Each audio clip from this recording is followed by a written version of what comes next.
जय हिंद दोस्तों, एक बार फिर से सभी का स्वागत है। और आज की इस वीडियो में हम प्रोबेबिलिटी 13.3 की नेक्स्ट वीडियो बना रहे हैं। इससे पहले 6 वीडियोस हमारे ऑलरेडी बन चुकी हैं, उनमें हमने 13.1, 2 और 3 के बेसिक्स और क्वेश्चंस कवर कर लिए हैं। आज की इस वीडियो में हम जो ट्रिकी, जो दिमाग को कंफ्यूज कर देने वाले जो क्वेश्चंस हैं आपके एनसीईआरटी में ही, उन्हें हम इस वीडियो में कवर करने वाले हैं। ठीक है, तो देखिए आज की वीडियो में मेरी मेहनत बहुत ज़्यादा होने वाली है और समझाने में मुझे थोड़ी सी दिक्कत भी होगी। ठीक है ना, आप लोग भी प्रयास करना, थोड़ा फोकस थोड़ा क्वेश्चंस पे भी रखना और स्क्रीन पे भी रखना। ठीक है, तो चलिए क्वेश्चन नंबर 4 बच्चों, आज हम सबसे पहले यहाँ पे शुरू करने वाले हैं। क्वेश्चन नंबर 4 देखिए, बहुत ही कंफ्यूजिंग सा क्वेश्चन है। क्वेश्चन है छोटा सा, कहता है कि in answering a question a multiple choice test a student either knows the answer, ठीक है, और ही गेसेस। ठीक है, देखो ऐसा ना, परीक्षा में जब भी तुम कोई मल्टीपल चॉइस क्वेश्चन का आंसर करते हो, किसी एमसीक्यू का आंसर करते हो मेरे दोस्तों, तो देखो दो सिचुएशन तुम्हारे सामने होती हैं। दो सिचुएशन दोस्तों तुम्हारे सामने होती हैं। कोई क्वेश्चन अगर मैंने तुमसे पूछ लिया, कोई क्वेश्चन मैं तुमसे पूछ लेता हूं, ठीक है, तो देखो क्या क्या हो सकता है। या तो तुम्हारा फेस ऐसा होगा, अर्थात इसका मतलब क्या है, तुम्हें क्वेश्चन का आंसर मालूम है। इसका मतलब क्या है, student knows the answer, student knows the answer, right. तुम्हें क्वेश्चन का आंसर मालूम है, राइट। अब देखो, जब भी तुम्हें क्वेश्चन का आंसर मालूम होता है ना, तो पक्की बात है तुम्हें एग्जाम में मार्क्स जरूर मिलेंगे। Answer is correct, answer is correct. Answer correct होने का मतलब समझते हो कि देखो, आंसर तुम किसी क्वेश्चन को जब भी तुम आंसर करते हो तो दो सिचुएशन हो सकती हैं। या तो आंसर करेक्ट होता है या आंसर इनकरेक्ट होता है। मैं तुमसे पूछता हूं what is the summation of 2 and 3। What is the summation of 2 and 3। अभी ऐसे मत बोलना, मैं ऑप्शन दे रहा हूं। एक ऑप्शन दे रहा हूं 5, एक ऑप्शन दे रहा हूं 6, एक ऑप्शन दे रहा हूं 7 और एक ऑप्शन दे रहा हूं नन ऑफ द अबव। तो बताओ भाई क्या जवाब दोगे। तुम में से कितने बच्चे होंगे जो यहां पर करेक्ट करेंगे? तुम में से कितने बच्चे होंगे जो इस पे टिक लगाएंगे? तुम में से कितने स्टूडेंट होंगे जो यहां पे टिक लगाएंगे?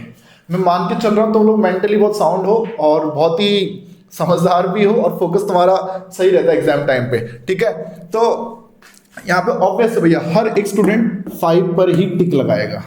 तुमसे गलती से भी गलती नहीं हो रही है, ऐसा हम इस क्वेश्चन में एज्यूम करके चलेंगे। ठीक है, तो जब भी तुम्हें किसी क्वेश्चन का आंसर मालूम होता है तो पक्की बात है तुम्हें तुम्हारा जो आंसर होगा वो क्या होगा, करेक्ट ही होगा। तुम्हें एग्जाम में मार्क्स जरूर मिलेंगे।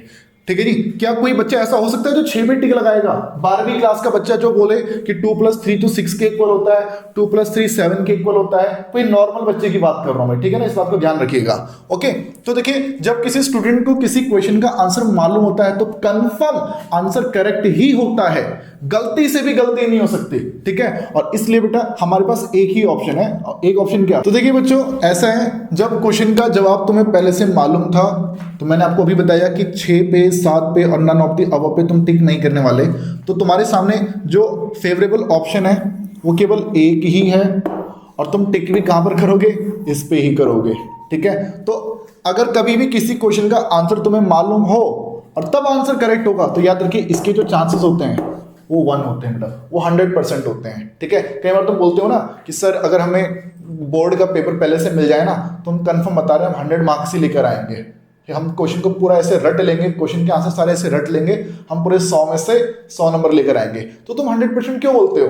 क्योंकि जब तुम्हें क्वेश्चन पहले से पता चल जाता है तो तुम्हें आंसर भी उसके पहले से पता चले जाते हैं और एग्जाम में तुम एज इट इज उतार के आ जाते हो। तो तुम क्या बोलते हो कि हाँ भाई हमारे 100 मार्क्स आएंगे। तो सेम चीज यहाँ पर हम कह रहे हैं कि अगर तुम्हें मैं पहले से बता दूं कि भैया इस क्वेश्चन का जवाब ए है तो तुम BCD पे क्यों टिक करोगे?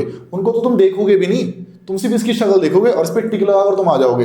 तो तुम्हें नंबर मिलने ही मिलने हैं, कोई माई का लाल नहीं है जो तुम्हारे मार्क्स को काट सके। ठीक है, तो 1, इसलिए बेटा हम क्या बोल रहे हैं, प्रोबेबिलिटी क्या होगी, 1 होगी। ठीक है, लेकिन अगर सोचो, अगर मैं तुमसे कोई क्वेश्चन पूछता हूं और तुम्हारा फेस ना ऐसे की जगह ऐसा हो जाए, ठीक है जी, इसका मतलब क्या है, you don't know the answer, you make a guess, student guesses.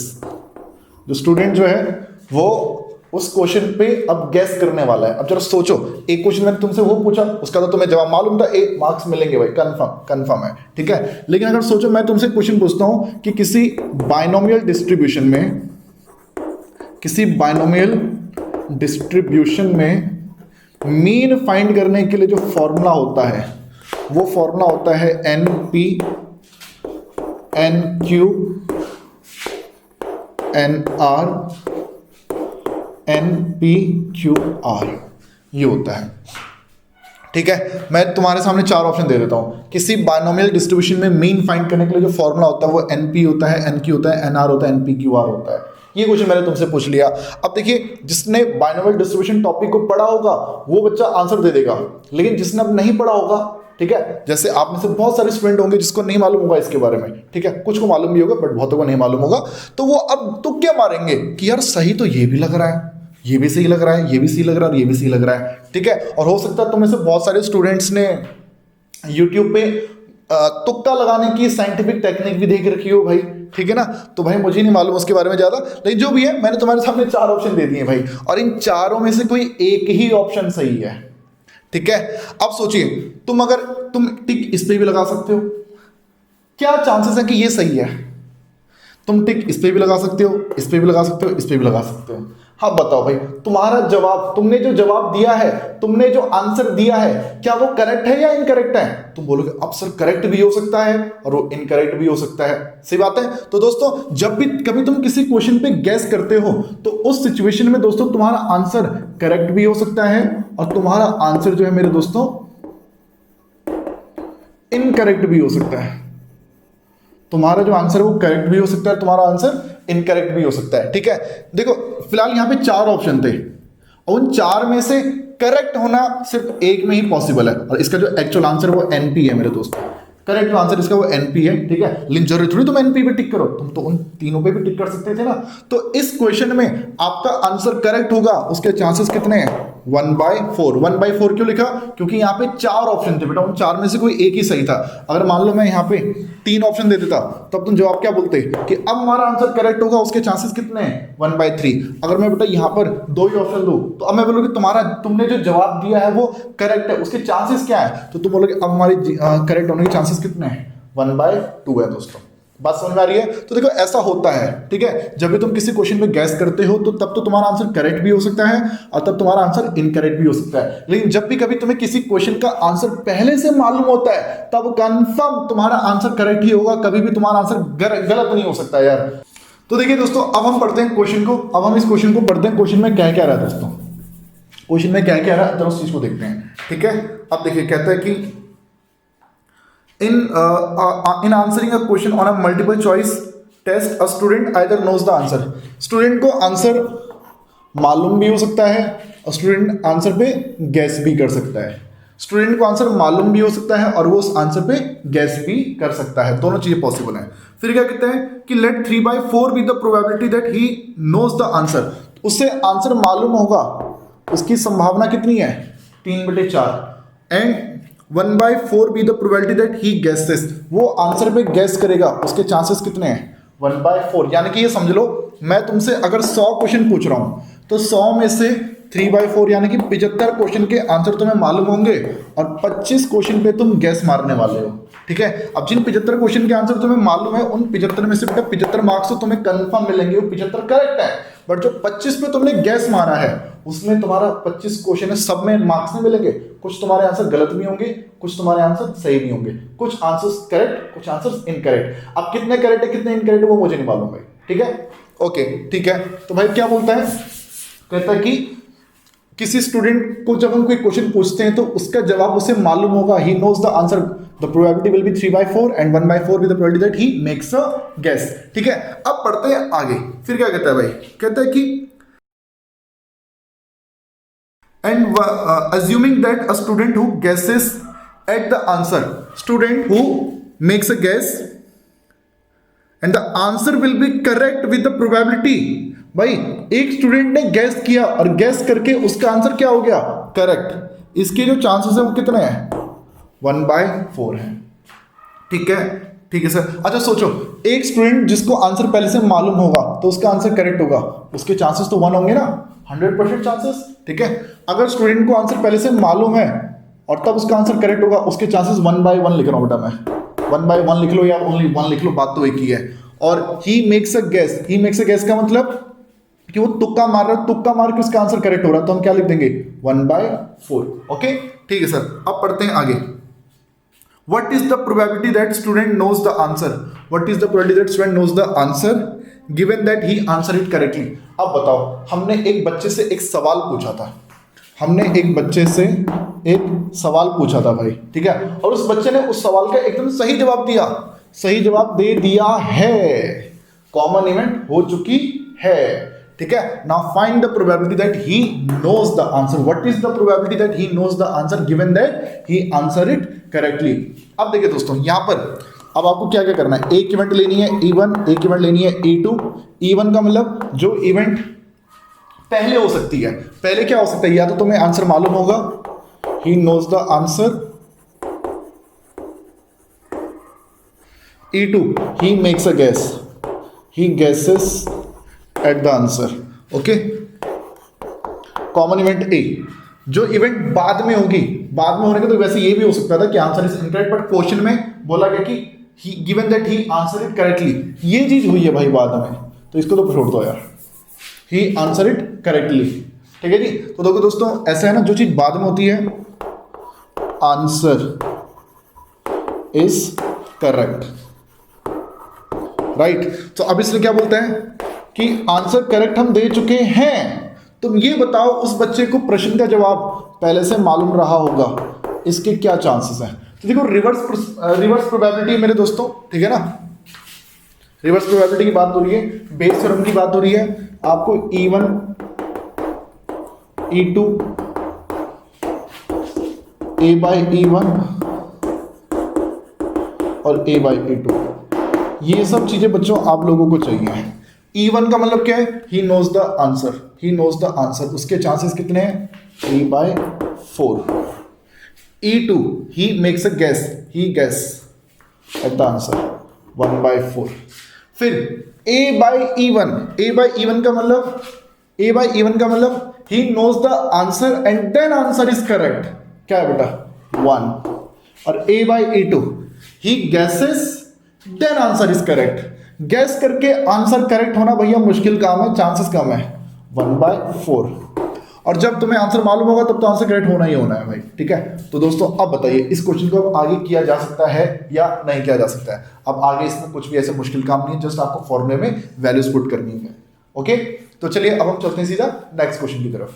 देखिए दोस्तों, अब चल रहे हैं क्वेश्चन नंबर 5 की तरफ। क्वेश्चन नंबर 5 एक और अच्छा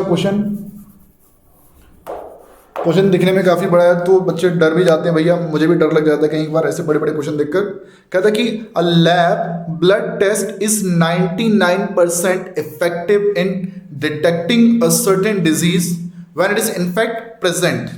अच्छा जी, however the test also yields a false positive result for 0.5% of the healthy person tested. देखो भाई, सबसे पहले तो मैं आप लोगों को एक बात बताता हूं, ठीक है। एक बंदा है, देखिए दोस्तों, एक ही बंदा है हमारे सामने, ठीक है ना, ये बंदा थोड़ा बीमार सा लग रहा है, ओके। अब इसके अंदर ना कोरोना के सिम्टम नजर आ रहे हैं। किसके सिम्टम नजर आ रहे हैं? कोरोना के, ठीक है। अब खांसी भी हो रही है, जुकाम भी हो रहा है, ठीक है ना, सर दर्द भी हो रहा है। अब देखो, ये अपना टेस्ट करवाता है, इसने अपना कोरोना टेस्ट करवाया, ठीक है, और टेस्ट आ जाता है पॉजिटिव। टेस्ट के पॉजिटिव आने का मतलब क्या है भाई, कि ये बीमार है या नहीं है। सर पॉजिटिव का मतलब तो अच्छी चीज होती है ना। हाँ जी दोस्तों, हर बार अच्छा नहीं होता भाई। पॉजिटिव होने का मतलब ये है कि उस बंदे को बीमारी है, okay, he is having the disease, right. लेकिन बच्चों, अगर ये बंदा अपना टेस्ट करवाता है और टेस्ट रिपोर्ट आती है नेगेटिव, तो इस सिचुएशन में इसका जो फेस है ना वो ऐसा हो जाएगा। अगर देखो पहले बंदा कंफ्यूज था, परेशान था, हताश था, उदास था, कोरोना का टेस्ट करवाया, आया पॉजिटिव, फेस ऐसा, बीमार हो गया भाई, ठीक है ना। और अगर ऐसा फेस आ रहा है यानी कि रिपोर्ट नेगेटिव है उसकी दोस्तों, ठीक है। रिपोर्ट नेगेटिव का मतलब he is healthy, he is a healthy person. तो याद रखिए किसी भी कोई सी भी बीमारी हो, तुम मलेरिया का टेस्ट करवाओ, डेंगू का कराओ, अगर रिपोर्ट पॉजिटिव आती है तो पॉजिटिव आने का मतलब ये होता है कि आपने जिस भी बीमारी के लिए बेटा अपना टेस्ट करवाया है वो टेस्ट अगर पॉजिटिव आए तो इसका मतलब ये है कि आपको वो बीमारी है। नेगेटिव आने का मतलब बीमारी नहीं है। अगर जिसको ये बात मालूम थी बहुत अच्छी बात है, जिसे नहीं मालूम थी बेटा उन्हें पता चल गया होगा, ठीक है। फिलहाल बेटा क्वेश्चन में देखो क्या कहता है कि क्वेश्चन में कहता है कि a lab blood test is 99% effective in detecting a certain disease when it is in fact present। अगर किसी बंदे के अंदर बीमारी मौजूद है यानी कि अनहेल्दी पर्सन, कोई अनहेल्दी बंदा है, कोई बंदा अगर अनहेल्दी है, ठीक है, तो वो अपना टेस्ट करवाएगा। तो जहां से हम टेस्ट करवा रहे हैं ना, वो जो टेस्ट का बेटा उनकी जो तरीका है भैया, 99% केसेस में क्या होता है बेटा, ये बीमारी को डिटेक्ट कर लेते हैं। बीमारी को डिटेक्ट कर लेते हैं मतलब कि अगर एक बीमार बंदा उस टेस्टिंग एजेंसी के पास अगर जाता है तो वो टेस्टिंग एजेंसी उसको कैसी रिपोर्ट देती है, वो उसे एक पॉजिटिव रिपोर्ट देती है। पॉजिटिव रिपोर्ट देने का मतलब वो उससे बीमार बताती है। एक बीमार बंदा इनके पास आया, ठीक है जी, मतलब जो हमारी टेस्टिंग एजेंसी है, ठीक है जी, यहाँ पर टेस्टिंग होती है। एक बीमार बंदा यहाँ अगर आएगा तो उसकी रिपोर्ट तो पॉजिटिव ही आनी चाहिए ना, तो हाँ भाई पॉजिटिव रिपोर्ट ही देते हैं, लेकिन कितने परसेंट केसेस में, 99% केसेस में। 1% केसेस ऐसे हैं जहां पर भैया वो क्या बोल देते हैं कि तुम्हारी रिपोर्ट नेगेटिव आई है, यानी कि गया अंदर बीमार बंदा है, बीमार बंदा अंदर गया है, ठीक है, और उसको पॉजिटिव रिपोर्ट लेकर ही बाहर आना चाहिए, लेकिन नहीं भाई उसको गलत रिपोर्ट पकड़ा दी कि नहीं भाई तुम तो ठीक हो, तुम तो एकदम स्वस्थ हो, हेल्दी हो, ठीक है। लेकिन ऐसा 1% केसेस में ही होता है भैया, ज्यादातर केसेस में रिपोर्ट ठीक आती है, करेक्ट रिपोर्ट है, this is incorrect, right, okay. अब देखो कई बार क्या होता है कि कोई पर्सन अगर हेल्दी है, कोई पर्सन अगर क्या है, हेल्दी है मेरे दोस्तों, ठीक है, तो हेल्दी पर्सन अगर अपना टेस्ट करवाएगा तो टेस्ट रिपोर्ट कायदे से देखा जाए तो उसकी जो टेस्ट रिपोर्ट है वो नेगेटिव आनी चाहिए। सोचो ना, कोई एक बंदा बहुत ही स्वस्थ है, जबरदस्ती उसका टेस्ट कर दिया कि ले भाई टेस्ट करवाओ, हमारा थोड़ा फायदा करवाओ, टेस्टिंग एजेंसी का थोड़ा फायदा कराओ, ठीक है, और उस बंदे के जब टेस्ट करवाए ना तो उसकी रिपोर्ट कायदे से कैसी आनी चाहिए, नेगेटिव ही आनी चाहिए। लेकिन कई बार बेटा इन टेस्ट लैब में भी ना गलती हो जाती है। गलती क्या हो जाती है, अच्छे खासे स्वस्थ इंसान को भी बीमार बना दिया जाता है, गलत रिपोर्ट पकड़ा दी जाती है बेटा, यानी कि पॉजिटिव रिपोर्ट दे दी जाती है। तो दोस्तों यहां पर क्वेश्चन में लिखा भी गया है, एक बार दोबारा से पढ़ते हैं। A lab blood test is 99% effective in detecting a certain disease. जब बंदे के अंदर बीमारी है, अनहेल्दी है बंदा, तो उस बीमारी को हम डिटेक्ट कर लेंगे कितने परसेंट केसेस में, यानी कि दोस्तों 99% केसेस ऐसे हैं जिसमें बीमारी हमारी डिटेक्ट हम कर लेते हैं, लेकिन 1% केसेस हमारे ऐसे हैं जिसमें बीमारी जो है अनडिटेक्टेड ही रह जाती है, राइट। लेकिन जब हम बात करते हैं क्वेश्चन में आगे कहता है कि however the test also yields a false positive result।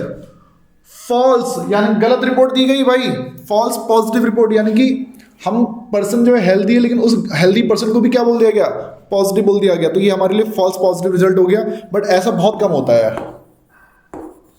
0.5% cases में ही ऐसा होता है, हर बार नहीं होता भाई ऐसा। सिर्फ कितने परसेंट केसेस में होता है, 0.5% केसेस में ही ऐसा होता है मेरे दोस्तों। क्या होता है कि भैया फॉल्स पॉजिटिव रिपोर्ट दी जाती है, पर्सन की रिपोर्ट नेगेटिव आनी चाहिए बट कैसी पकड़ा दी गई, पॉजिटिव पकड़ा दी गई, तो ये रिपोर्ट फॉल्स है भाई, ठीक है। तो क्या बोलता है आगे कि however the test also yields a false positive result for the healthy person tested। Healthy person को भी पॉजिटिव रिपोर्ट दी गई है, तो यानी कि 99.5% केसेस में तो नेगेटिव ही रिपोर्ट आती होगी जो कि करेक्ट है, बट कुछ केसेस ऐसे होंगे जहां पर गलत रिपोर्ट पकड़ा दी जाती होगी बेटा। ये बात ठीक है दोस्तों, ठीक है। अब चलते हैं आगे। अब क्वेश्चन में आगे कहता है कि if 0.1% of the population actually has the disease. भैया ऐसे कितने लोग हैं 0.1% लोग ऐसे, पूरी पॉपुलेशन में इतने परसेंट लोग ऐसे हैं जिनको बीमारी है, दे आर अनहेल्दी, राइट। फिर कहते हैं कि what is the probability that the person has the disease given that the test result is positive. देखिए दोस्तों, सोचो पहली बार इस बात को तो कि 0.1% लोगों को अगर बीमारी है तो कितने परसेंट लोगों को बीमारी नहीं होगी, तो आप बोलेंगे 99.9% लोग ऐसे होंगे जिनको बीमारी नहीं होगी, ठीक है। तो देखिए आप जरा सोचिए, एक केस आपके लिए हो सकता है पर्सन इज हेल्दी,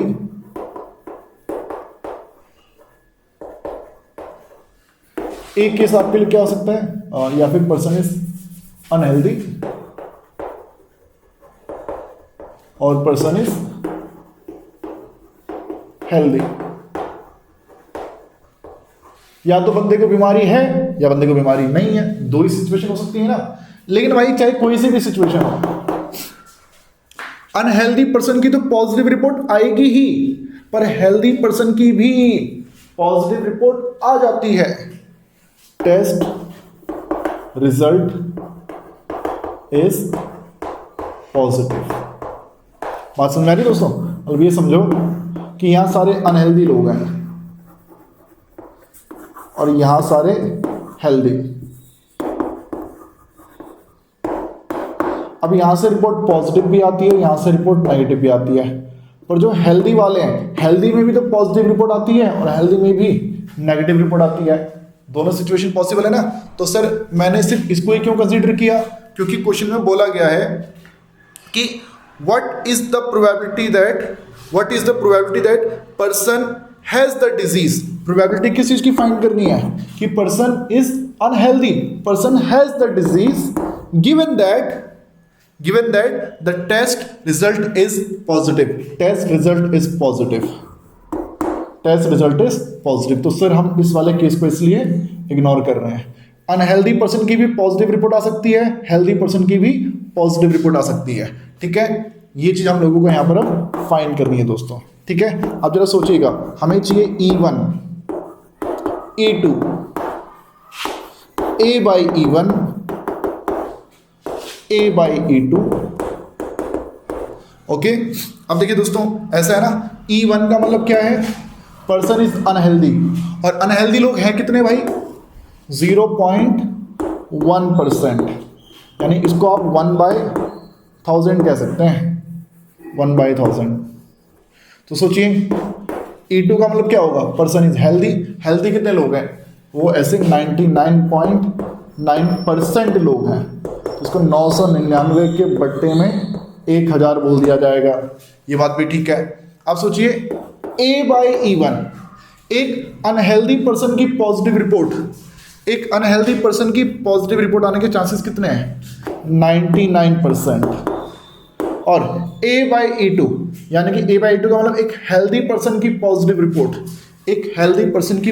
रिपोर्ट, आप क्या बोल देंगे, 0.5%, यानी कि इसको भी आप 5/1000 लिख सकते हैं।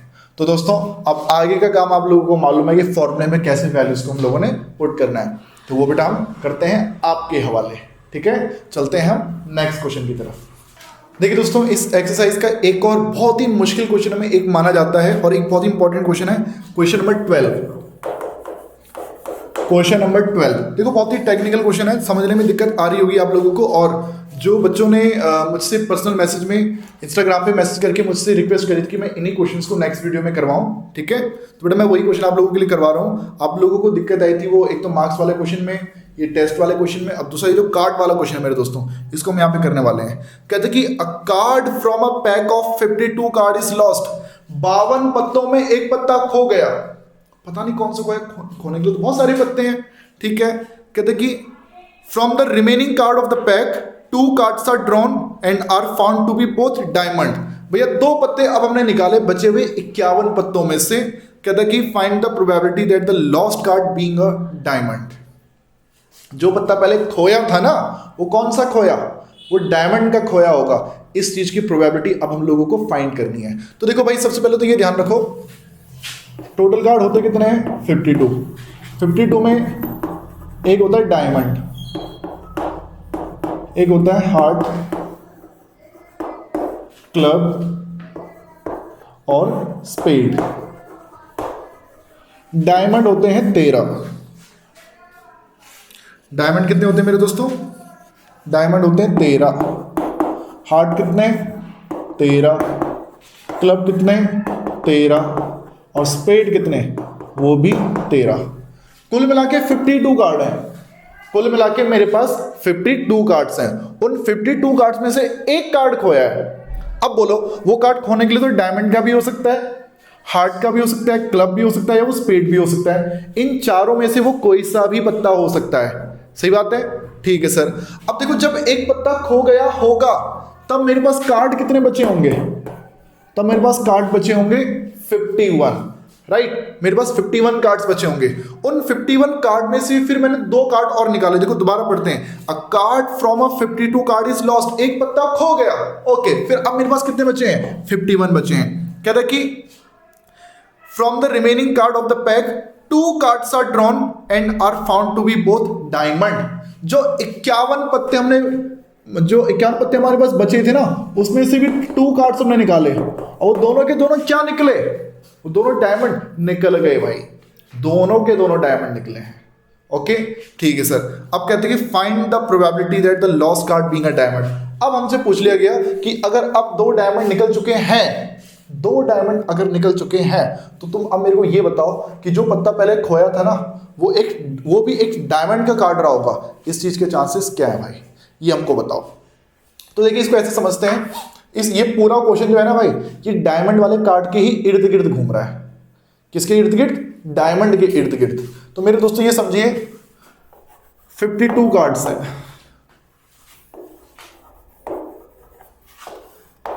1 कार्ड इज लॉस्ट। एक पत्ता खो गया। उन 52 कार्ड्स में डायमंड कितने हैं?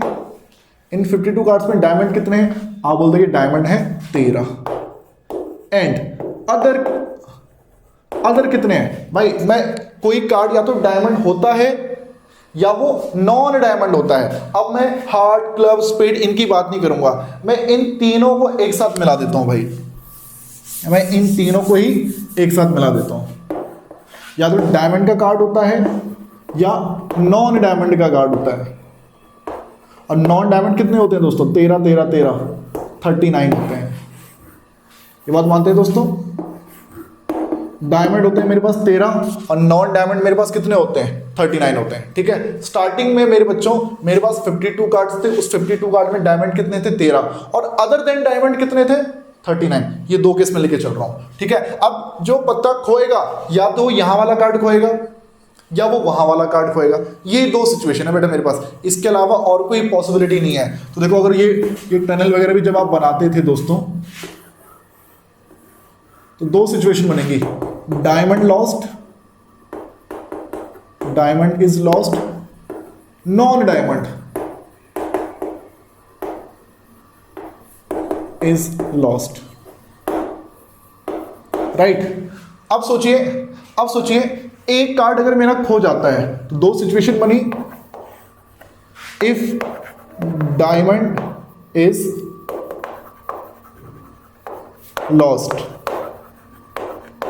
और एक केस क्या बन सकता है? If other than diamond is lost. सही बात है? तो देखिए बच्चों, एक कार्ड मेरा खोया है, एक कार्ड लॉस्ट हुआ है।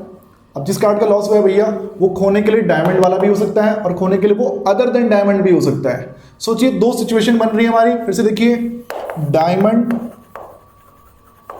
Is lost. अगर जो एक कार्ड मेरा खो गया था, वो खोने वाला कार्ड कौन सा था? वो डायमंड वाला था। तो डायमंड पहले टोटल कितने थे? 13 में से एक खो गया। अब कितने बचे होंगे? आप बोलोगे 12। और बताइए, अदर कार्ड कितने बचे होंगे? अदर कार्ड जो डायमंड नहीं थे, देखो टोटल 52 कार्ड थे। उसमें से डायमंड कितने थे? 13। अदर कितने थे? 39। इसमें से एक खो गया, तो ये तो बचे होंगे 12। वो तो पूरे 39 ही रहेंगे ना। अब दूसरा case, other than diamond is lost, other than diamond is lost. तो इस सिचुएशन में अगर मेरे पास स्टार्टिंग में टोटल 52 कार्ड्स थे तो उस 52 कार्ड्स में डायमंड कितने हैं? 13 डायमंड है 13, पर अदर कार्ड कितने थे? 39। उस 39 में से एक खो गया, तो अब अदर कितने बचे? अदर बचेंगे 38। सही बात है बच्चों? तो भाई लोग समझो जरा, 52 कार्ड्स थे टोटल, उसमें से एक पत्ता खो गया है, मुझे ये नहीं मालूम वो कौन सा खोया है। तो हम पॉसिबिलिटीज की बात कर रहे हैं कि खोने के लिए वो ये वाला भी खो सकता है, खोने के लिए बेटा वो वाला भी हो सकता है। अगर ये वाला कार्ड खोया होगा तो अब डायमंड 12 ही बचेंगे, बट वो उतने ही रहेंगे 39। बट अगर मान लो उनमें से एक पत्ता खोया होगा तो 13 तो पूरे रहेंगे और ये 38 हो जाएंगे। सही बात है? फिर उसके बाद देखो क्या होता है, जब एक कार्ड खो गया, when one card is lost, तो अब हमारे पास कार्ड्स बचे कितने? अब हमारे पास कार्ड बचे कितने? आप बोलोगे हमारे पास कार्ड्स बचे हैं 51 और उस 51 में से 2 cards are drawn, 2 cards are drawn.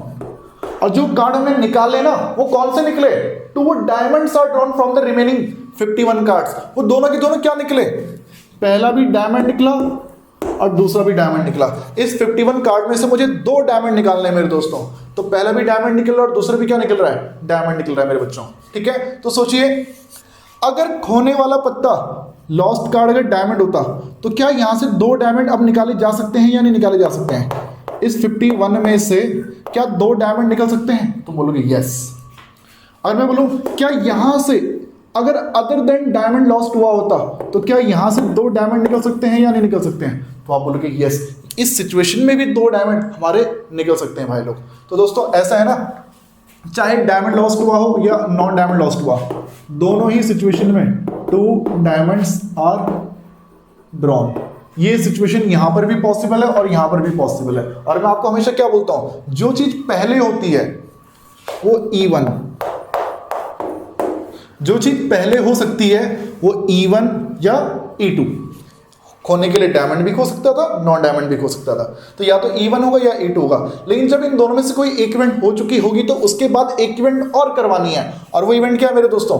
वो इवेंट ये है, बाद में होने वाली event A 2 diamonds are drawn from remaining 51 cards.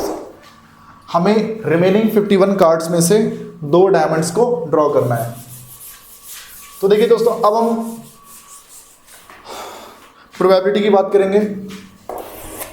देखिए हमें बोला क्या गया कि जो बाद में होने वाली इवेंट थी वो हो चुकी है, 2 डायमंड तो बाद में निकल चुके हैं, 2 डायमंड्स बाद में निकल चुके हैं।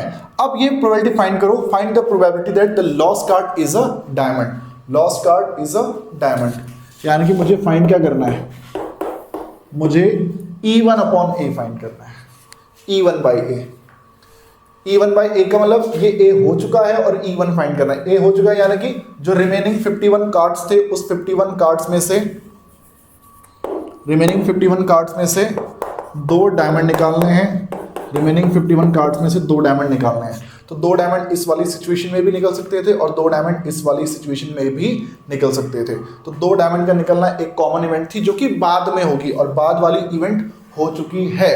अब तुम ये बताओ कि पहले जो पत्ता खोया था स्टार्टिंग में, जो 51 में से एक कार्ड खोया था, वो खोने वाला कार्ड कौन था? वो E1 था मेरे दोस्तों। Diamond is lost, E1 find करना है। तो देखिए बच्चों, अब ऐसा है ना, E1 E2 A by E1 और A बाई E2, इन 4 की प्रोबेबिलिटी मेरे को अब एक एक करके यहाँ पे फाइंड करनी है। तो देखिए बच्चों, E1 की प्रोबेबिलिटी क्या हो जाएगी? E1 की probability that diamond is lost. In 52 cards में से स्टार्टिंग में मेरे पास कितने पत्ते थे? उस 52 कार्ड में से डायमंड है कितने? आप बोलोगे 13। तो डायमंड के खोने के चांसेस कितने हैं? आप बोल दोगे 1/4। टोटल कार्ड कितने हैं, उस पर डायमंड कितने हैं? तो 13/52। अच्छा, E2 का मतलब क्या है कि जो 52 कार्ड्स हैं उसमें से लॉस्ट कार्ड कौन सा है, other than diamond is lost. तो 52 में अदर कार्ड कितने, 39, तो इसको आप ले सकते हैं 3/4। यहां तक कोई दिक्कत नहीं होगी। अब दिक्कत यहां पे होना शुरू हो जाएगी, A/E1। A/E1 का मतलब क्या बच्चों, कि E1 हो चुका है, डायमंड खो चुका है, और अब मेरे को 2 डायमंड निकालने हैं, किसमें से, 51 कार्ड में से। तो सोचिए डायमंड है कितने मेरे पास, डायमंड है 12, टोटल कार्ड कितने हैं 51। अगर मुझे एक ही डायमंड निकालना होता तो मैं लिख देता सिंपल कितना, 12/51, सिर्फ इतना लिख देता। लेकिन मैं बेटा एक कार्ड नहीं निकाल रहा, मैं 2 कार्ड निकाल रहा हूं। मुझे 2 डायमंड निकालने हैं, पहला भी डायमंड निकालना है और दूसरा भी डायमंड निकालना है। पहला कार्ड भी डायमंड निकालना है और दूसरा कार्ड भी डायमंड निकालना है बच्चों, ठीक है। तो सोचिए पहला कार्ड निकालूंगा तो वो डायमंड, वो पहला कार्ड डायमंड होना चाहिए। तो डायमंड है कितने इसमें, 12, टोटल कितने हैं 51। मैं लिख दूंगा 12/51। अब आप देख सकते हैं दोनों इवेंट एक दूसरे से जुड़ी हुई है ना, पहला भी डायमंड होना चाहिए, दूसरा भी डायमंड होना चाहिए, ठीक है। तो अब देखो होगा क्या, जब एक डायमंड यहां से निकल गया तो डायमंड बचे कितने, 11, और जब यहां से भी एक डायमंड निकल गया तो टोटल कार्ड बचे कितने, 50। मल्टीप्लिकेशन थ्योरम लग रही है, जो कि आप लोगों ने 13.2 में सीखी थी, कि अगर मैं आपसे बोलता हूं कि एक बैग में 12 डायमंड है और 39 अदर हैं, तो टोटल कितने हैं 51। तो इसमें से 2 डायमंड निकालने हैं, पहला भी डायमंड और दूसरा भी डायमंड। कुछ बोला नहीं गया है तो बेटा मैं यहाँ पे विदाउट रिप्लेसमेंट मान के चल रहा हूँ, ठीक है। 12/51, पहला डायमंड होगा 12/51। जब एक डायमंड निकल गया तो डायमंड बचे कितने, 11, और टोटल कितने बचे, 50। एक कम हो जाता है ना, ठीक है। ऐसी A/E2 का मतलब क्या बच्चों, कि E2 हो चुका है, E2 हो चुका है यानी कि अदर देन डायमंड खो चुका है, other than diamond is lost. अब सोचो इस सिचुएशन में मेरे पास डायमंड कितने बचे हैं, आप बोलोगे 13, अदर कितने बचे हैं, आप बोलोगे 38। अब मुझे निकालना है क्या, ए का मतलब क्या बच्चों, ए का मतलब है 2 डायमंड्स। तो इस रिमेनिंग 51 कार्ड्स में से मेरे को 2 डायमंड निकालने हैं। तो पहला डायमंड होगा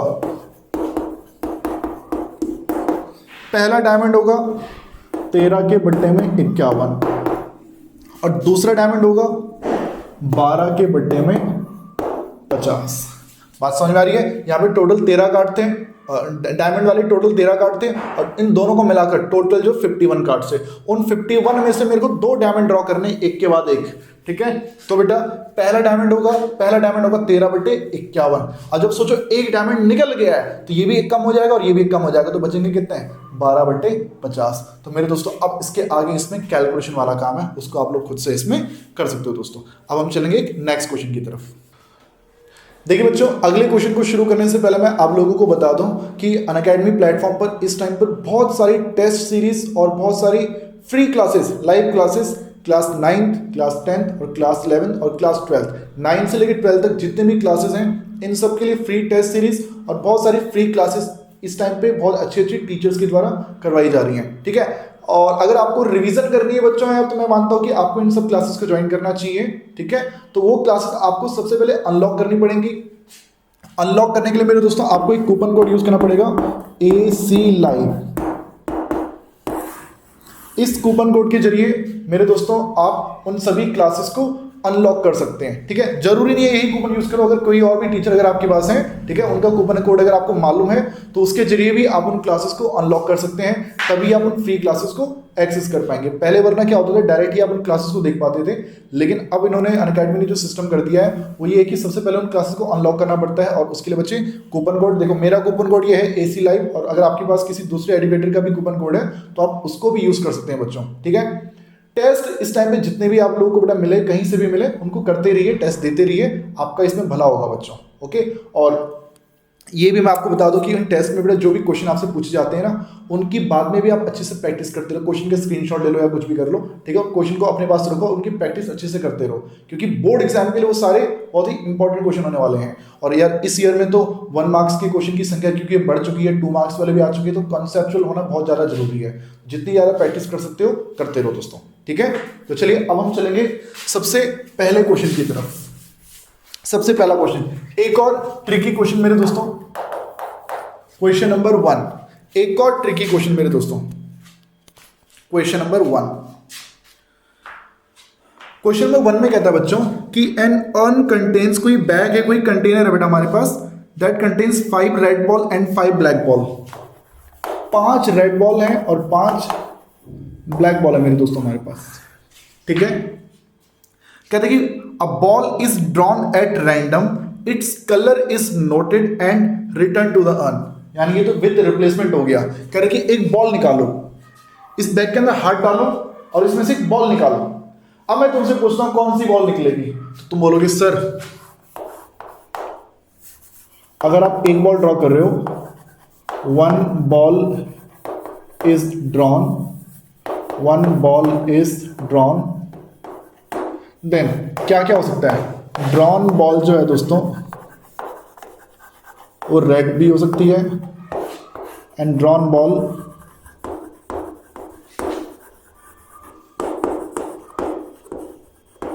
ब्लैक भी हो सकती है।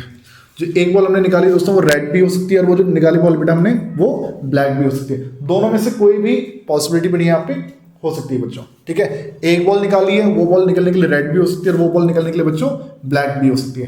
दोनों ही सिचुएशन यहाँ पर पॉसिबल है, राइट। ओके, क्वेश्चन को पढ़ते हैं आगे। कहता है कि moreover 2 additional ball of the colour drawn are put in the urn and then a ball is drawn.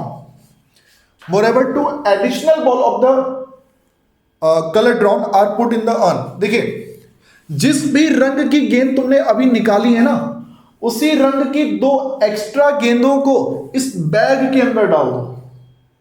कहने का मतलब अभी बैग में कुल मिला के बॉल कितनी है, आप बोलोगे 10, टोटल 10 बॉल्स आते हैं, राइट। मैं अगर एक बॉल निकालता हूं, वो निकलती है मान लो रेड, तो उस रेड को तो बैग के अंदर डालो, पर 2 एक्स्ट्रा रेड बॉल बैग के अंदर आपको डालनी पड़ेंगी। यानी कि रेड बॉल अब जो है ना बेटा, पहले 5 थी, अब वो 7 हो जाएंगी और ब्लैक बॉल तो 5 ही रहेंगी। टोटल कितनी हो जाएंगी, 12। सही बात है। लेकिन अगर मान लो तुम यहां से एक बॉल निकाल रहे हो और वो बॉल निकलती है ब्लैक, यहां से तुम एक बॉल निकाल रहे हो और वो बॉल कौन सी निकलती है, ब्लैक, तो बताइए अब रेड बॉल, रेड तो 5 ही रहेंगी, बट अब जो ब्लैक बॉल है बेटा, ब्लैक बॉल इस बैग के अंदर कितनी हो जाएंगी, वो 7 हो जाएंगी। यानी कि जिस भी रंग की गेंद तुमने पहले निकाली थी, उसी रंग की 2 एक्स्ट्रा गेंदों को तुम दोबारा से बैग के अंदर डाल दो। अगर तुमने पहले रेड बॉल निकाली है तो 2 एक्स्ट्रा रेड डाल दो, तुमने अगर पहले ब्लैक निकाली तो 2 एक्स्ट्रा ब्लैक बैग के अंदर डाल दो। मेरे को एक बात तो मालूम भाई, टोटल बॉल जो होंगी ना वो 12 होंगी। अब उसमें से रेड 7 है या ब्लैक 7 है, वो डिपेंड करता है सिचुएशन पे कि पहले कौन सी बॉल निकली है। तो सोचो पहले क्या क्या हो सकता है, पहले क्या क्या हो सकता है। पहले होने के लिए बेटा फर्स्ट बॉल इज रेड हो सकती है और फर्स्ट बॉल जो है वो ब्लैक हो सकती है। दोनों सिचुएशन पॉसिबल है। फर्स्ट बॉल अगर रेड होगी दोस्तों तो इसको मैं E1 मान लेता हूं, जो चीज पहले होती है वो E1 या E2, ये E2 पहले जो होगा, या तो फर्स्ट बॉल रेड होगी या फर्स्ट बॉल ब्लैक होगी, या तो E1 या E2। अब सोचो फर्स्ट बॉल अगर रेड हुई तो रेड अब हो जाएंगी 7 एंड ब्लैक रहेंगी 5। लेकिन मान लो पहले निकली ब्लैक तो रेड 7 ही रहेंगी, सॉरी रेड 5 ही रहेंगी और ब्लैक 7 हो जाएंगी। यही चीज जो मैंने पे लिखा है वो मैंने उधर लिख दिया है, ठीक है। अब उसके बाद आपने क्या किया, 2 additional ball of the colour drawn are put in the urn again and then a ball is drawn. अब उसके बाद मेरे दोस्तों, अब ये जो बैग है, ये जो बैग है बच्चों, इसके अंदर कुल मिला के बॉल कितनी हो चुकी हैं, 12 हो सकती हैं बेटा। कुल मिला के बैग के अंदर कितनी बॉल हो चुकी हैं, 12 बॉल हो चुकी हैं। Now what is the probability that second ball is red.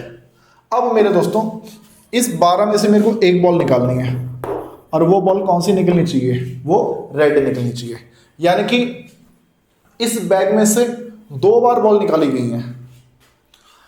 सबसे पहले मैंने एक बॉल निकाली थी, जो निकाली थी दोबारा अंदर डाल दिया था और 2 एक्स्ट्रा बॉल भी डाल दी थी।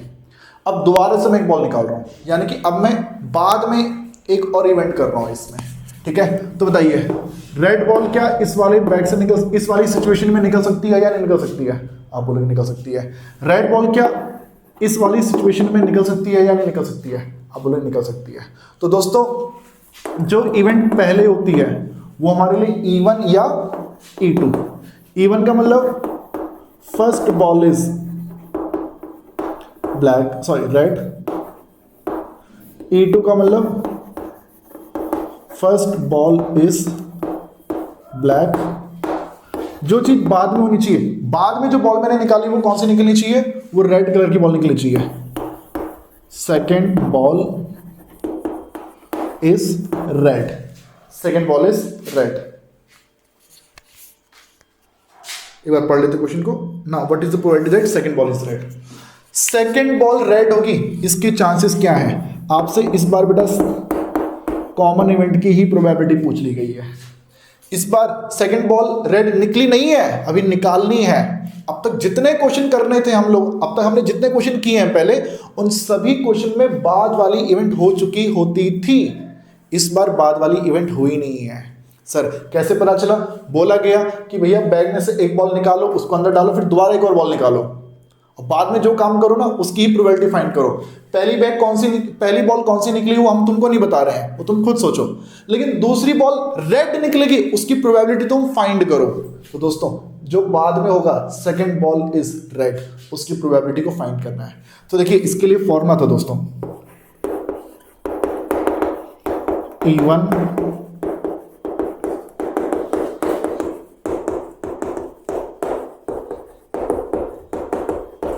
ओके।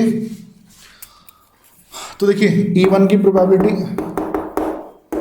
E2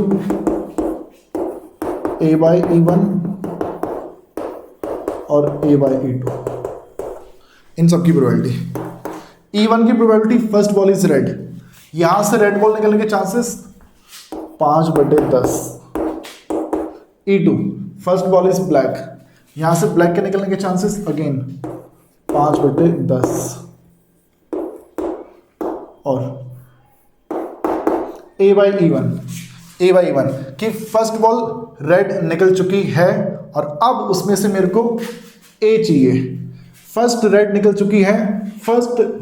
चुकी है और अब दोबारा से मुझे रेड चाहिए। तो यहां से रेड निकलने के चांसेस 7/12 है बेटा, 7/12। और A/E2 फर्स्ट बॉल ब्लैक है, और इस ब्लैक अगर फर्स्ट बॉल है तो अब इस वाली सिचुएशन में प्रोबेबिलिटी किस चीज की चाहिए? प्रोबेबिलिटी A की चाहिए मेरे दोस्तों। और A का मतलब क्या है? Second ball is red, probability A की चाहिए रेड बॉल की। तो यहां वाली सिचुएशन में रेड के निकलने के चांसेस कितने हैं? आप बोल दोगे 5/12। बात समझ में आ रही है दोस्तों? बच्चे गलती कर देते हैं, यहां पर भी 7/12 लिख देते हैं। ध्यान से देखो, E2 फर्स्ट बॉल ब्लैक है, A सेकेंड बॉल रेड है, तो मुझे रेड चाहिए, तो ब्लैक थोड़ी चाहिए, रेड चाहिए। रेड की प्रोबेबिलिटी क्या? 5/12। इन वैल्यूज को बेटा आपने यहाँ पुट करना है और आपका आंसर यहाँ पर आ जाएगा।